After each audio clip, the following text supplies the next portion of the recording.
상가 임대차 계약을 체결할 때 가장 필수적으로 확인하는 서류가 등기부 등본하고 건축물 대장입니다.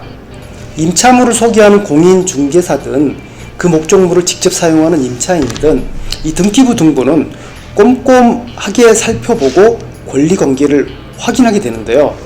상대적으로 건축물 대장은 그렇지 못한 경향이 많습니다.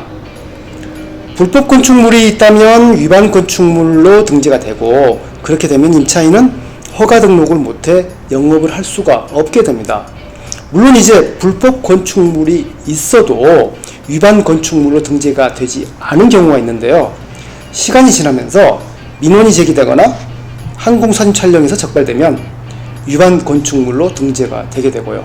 오늘 영상에서는 한 임차인이 권리금을 지급하고 임대차 계약을 체결할 때는 아무런 문제가 없었는데, 계약을 만료하고 신규 임차인을 구해 권리금을 회수하려고 할 때 그제서야 위반 건축물을 확인하고 문제가 돼서 권리금을 회수하지 못한 그런 사연이 있는 사례를 소개하도록 하겠습니다.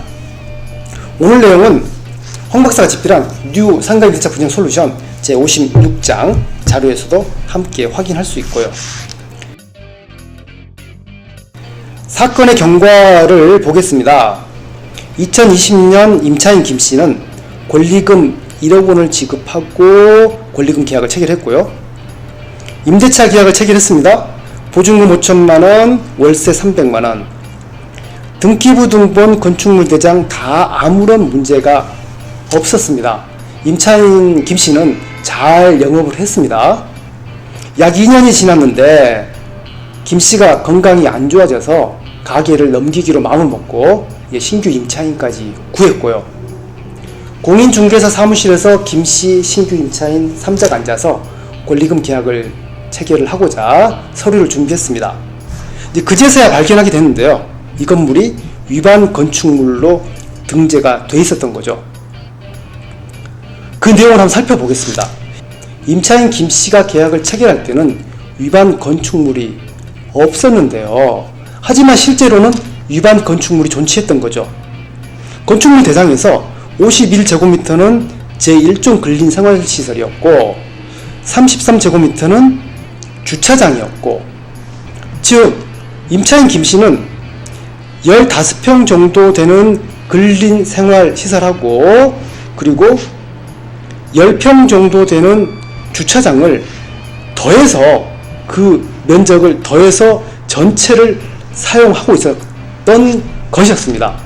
그 당시는 건축물 대장에 위반 건축물로 등재가 되어 있지 않아서 아무런 문제가 없으려니 막연하게 생각을 했던 거죠. 당연히 권리금 계약은 파기가 됐고요. 임차인 김씨는 임대인에게 임대인 당신이 책임져야 됩니다 라고 말했습니다. 하지만 임대인은 건물 살 때 나도 속았다, 몰랐다, 불법 건축물을 철거해야 하니 비워달라 라고 오히려 반대로 주장을 합니다.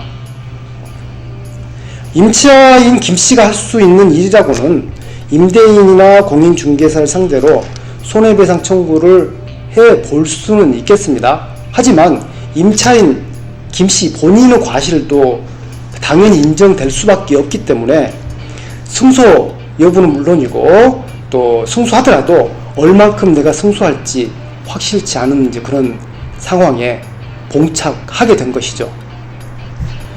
건축물 대장하고 실제 건축물 현황을 비교 확인하지 않아서 발생한 불상사인데요.